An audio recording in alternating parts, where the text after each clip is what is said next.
تعمون، صوت الأغلبية الصامتة.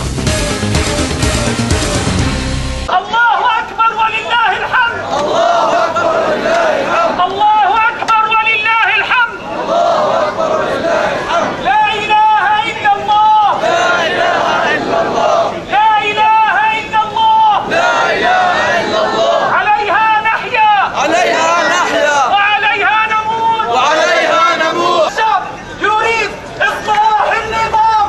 الشعب يريد إصلاح النظام. الشعب يريد إصلاح النظام.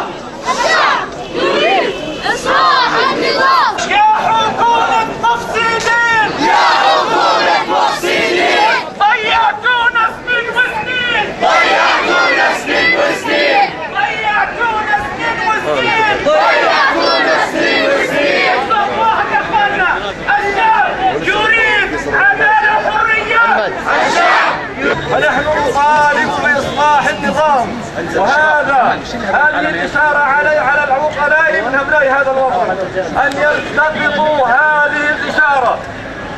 الشعب يريد إصلاح النظام، فإذا نظرنا إلى حكوماتنا التي توالت علينا فإن هذه الحكومات نشعر بأنها ضعيفة. يا شباب نشعر بأنها لا تملك أي سلطة في هذا الوطن، كما قال أحد رؤساء الوزارات: لا تملك الولاية إلا بمقدار من 0 إلى 10%. أما فيما يتعلق بالفساد فأحد وزراء الاقتصاد الأردني السابق يقول: ذهب على الخزينة 12 مليار دولار بسبب هدر المال العام، بسبب بيع مؤسسات الوطن. هذا الفساد الذي ضيع على الخزينة الكثير والذي أثقل بلادنا بالمديونية حتى وصلت إلى أكثر من 20 مليار دولار.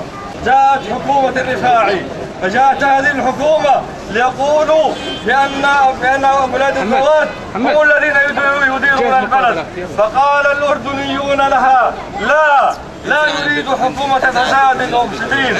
ثم أطلت علينا الحكومة الحالية والتي كان لنا فيها رأي وتصريح من بداية مجيئها. هذه الحكومة لها تجارب سابقة، ليست عنوانا للإصلاح، ليست عنوانا للإصلاح. فقامت هذه الحكومة التي زورت الانتخابات وعليها قصة الكزل، وكل شيء في هذا الوطن أصبح كزل: فوسفات، اسمنت، بوتاس إلى غير ذلك. هل مجلس الأعيان المعين جاء من الشعب حتى يسمى سلطة تشريعية؟ إن التعديلات الدستورية التي جاءت لم تلبي طموحات الشعب الأردني، ولذلك سيبقى الحراك مستمرا حتى تتحقق مطالب هذا الشعب. ثالثا، تغول الأجهزة الأمنية على الحريات العامة والتدخل في الحياة السياسية والمدنية. تعلمون تدخل المخابرات في كل وظيفة وفي كل مؤسسة. على السلطة الحاكمة أن لا ترفع كلفة الإصلاح على الأردن والأردنيين، فالإصلاح قادم لا محالة، ولا مجال لشراء الوقت والتلاعب بمشاعرنا.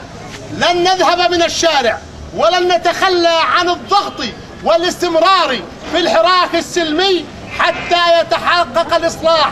كما قلت، لا مجال لشراء الوقت والتلاعب بمشاعرنا عبر تقديم إصلاحات شكلية، عبر لجنة الحوار ولجنة مراجعة الدستور، والتي لا تمثلنا ولا نقبلها ولا نقبل بمخرجاتها، لأنها مسرحية وتمثيلية لم تصل إلى الإصلاحات الجوهرية الحقيقية التي نطالب بها والتي يطالب بها الشعب الأردني، وهو الإصلاح الحقيقي والشامل الذي يؤدي إلى بناء نظام ديمقراطي يعبر عن إرادة الشعب الأردني. الله أكبر! الله أكبر!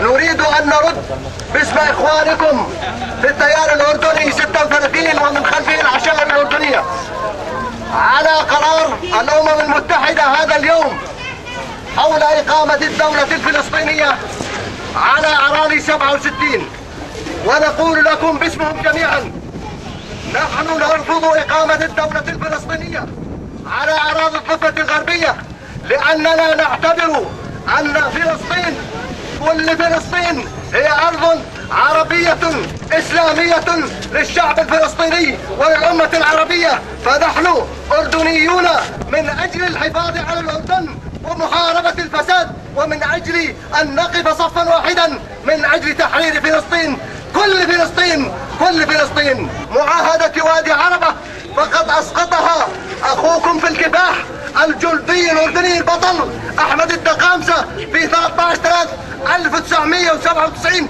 وداس عليها تحت أقدامه، كما أن كل الأردن سيدوس عليها في يوم من الأيام بإذن الله. تعمون، صوت الأغلبية الصامتة.